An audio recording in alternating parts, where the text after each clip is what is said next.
እንዲ የመታገል የውስጥ ለውጥን ያለ መቀበል አይነት እንቅስቃሴ ያለ በራስ ያለ መለወጥ አይነት እንቅስቃሴ ያለና ይሄ እንደ ሀገር ምን አይነት ችግር ፈጥሮብናል? ምንድነው የሚሆነው? አንደኛ ሰው ራሱ ያድጋል። እኔ የዛሬ 10 ዓመት የዛሬ 20 ዓመት የዛሬ 5 ዓመት የዛሬ ዓመት የነበርኩት ልሆን አልችልም። ከሆንኩ ተቸንክሬ ያለው ማለት ነው። እና በሰዓት እንኳን ራሳቸውን ያድሳሉ እኮ አትሊስት ቆዳቸውን ይቀይራሉ። የሆነ ቦታ ትላንት የሆነ ቦታ ያደረሰ ዕውቀት አቅም ችሎታ እይታ የሚቀጥለው መሰላል ያወጣ የሚቀጥለው መሰላል መውጣት የምችለው ከሚቀጥለው መሰላል ጋር ያዛምድ የሚችል አዳዲስ ሐሳብ ለመላመድ ስትሞክር ነው። እንደሱ ደግሞ ከሆነ ከያስከው የተወሰነ የምትሸርፈው የምትከረክመው መኖር መቻል አለበት ከራስህ ጋር ነው። ይሄ ሁለተኛው ግን እንግዲህ የተወሰነ ዓመት ጋር ሲደርስ አዲስ ትውልድ ይመጣል። የዛሬ 25 ዓመት የነበረ ህፃን የነበረ ሰው የተወለደ ሰው አሁን 25 ዓመት ሲሞላ የፓርቲ መሪ መሆን ይችላል። እኔ የፓርቲ ሊቀመንበር የነበርኩት በ26 ዓመቴ ነው። ከኢህአዴግ ውጭ አትሊስት ተቋሚ በነበርኩ ጊዜ ያኔ ጌታቸውም ኢህአዴግ ስላልነበረ ችግር የለም ሁለታችን ውጭ ነበር እና በ26 ዓመት እኔ የፓርቲ መርቻለሁ። እና ያኔ የነበረኝ በጣም አሪፍ መስሎኝ ያወራኋቸው ነገሮች አሁን ልክ ያልሆኑ ያሉ አሁን ማቹር አድርጌያለሁ።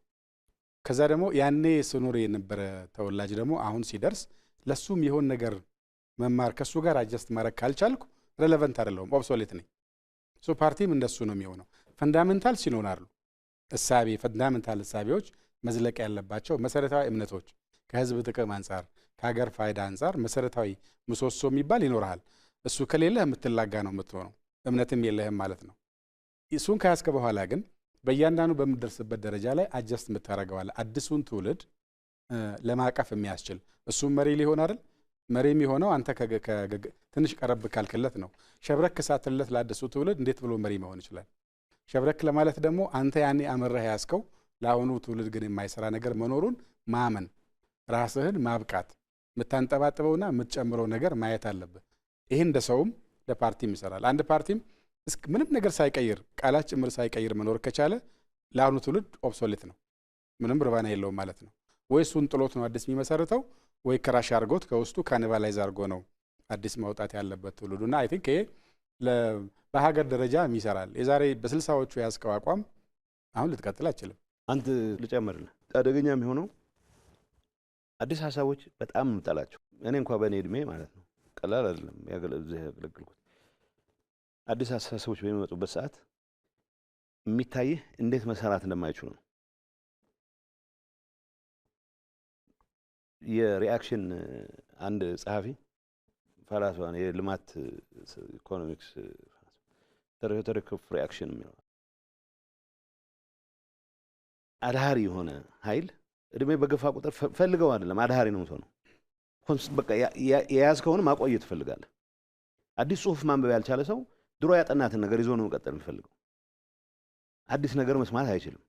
ስለዚህ እሱ ምንድነው የሚለው አዲስ ነገር ብንጀምር ይላል። የመጀመሪያ ሪአክሽኑ ያጠፋናል ነው የሚለው። አዲስ ነገር ፐርቨርስ ነው የሚሆነው፣ ካሰብነው ውጪ ውጤት ያመጣል ይላል። ሁለተኛ አደገኛ ነው፣ ጆፐርዲ ይፈጥራል ይላል። ሶስተኛ አይና አይሳካም፣ ሊሰራ አይችልም፣ ፊታይል ነው።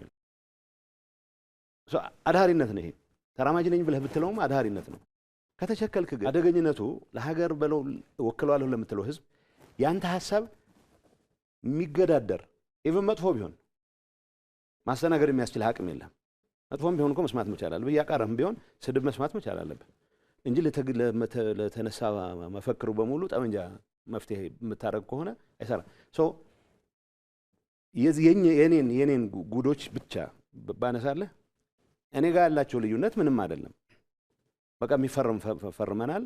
በሆነ አጋጣሚ ጠቅላይ ሚኒስትሩ የኔን ሹመት አይቀበሉም ብለው ተስፋ አድርገው በግልጽ እንደዛ ነው ኮሙኒኬት ያደረጉት ለጠቅላይ ሚኒስትሩ። እንደማትቀበሉ እናውቃለን፣ ሌላ አማራጭ አዘጋጅተናል ብለው እንግዳውስ ዘሞመንት ስላይትሊ ስትለይ ስላይትሊ በደስቲኔሽንም እንኳን አይደለም ፌደራል መንግስቱ ጠላታችን ነው ብለን ሁላችንም ተዋግተናል፣ ታግለናል። ምናልባት ከብዙዎቹ አሁን ሲቪል አመራር ከሚሉ በላይ ደግሞ እኔ ከፍያለሁ ማለት በብዙ መልኩ። ግን ስላይትሊ እኔ የዘመርኳት እንዴ በእኔ መፈክር ሌላ ወጣት ጦርነት ውስጥ እንዲገባ አልፈልግም ብቻ ነው ያልኩት። እቺን ያልኩት ለኔ ህልውና ሲል ተጨማሪ ዋጋ እንዲከፍል ግን አልፈልግም ነው። በሰላም መንጨርሰው ነገር በሰላም ያለን እድል እስክናሟጠጥ ድረስ ፕሪቶሪያ እሱን እድል ነው የፈቀደልን።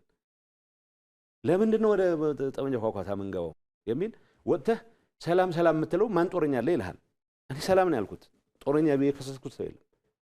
በተግባር ጦረኞች እንዳሉ እያወቅኩም ጭምር ማለት ነው። ይችን ልዩነት ግን ማስተናገድ ስለማይችል ማስወገድ ነው የመረጠው ነው። ማስወገድ ምን አይነት ማስወገድ? ከፓርቲ ፊዚካሊ ማስወገድ። ይሄ በሀገር ደረጃ ሲገለጽ ምን ያክል አደገኛ ነው የሚለው ማሰብ መቻል አለብን። እኔ ባለፈው ሮማንቲሳይዝ እናደርገው ዝም ብሎ ትግላችን ታሪካችን ድንገት ማየት የምትጀምራቸው ኢን ሃይንድሳይት ራስህ ላይ ከደረሰው አንታያቸው ነገሮች ኢሊሚኔት የማድረግ አባዜ ሐሳብህን ለመለወጥ ካለመቻል የሚመነጭ ነው። ስለዚህ ትልቅ አደጋ እንደሚፈጥር ነው። ይሄ ለህወሓት በለው ለእገሌ የሚባል በለው ብልጽግና እድሜ ሰጥቶት የኔ ሐሳብ ብቻ ነው ካለ የሚያጠፋው ነው። ምንም ጥያቄ የለውም። ይሄ መቀየር መለወጥ በየጊዜው ራስን እየፈተሽ ከህዝብ ጥቅም ጋር ከዘመን ጋር ራስን እያቀራረብክ የምትኖርበት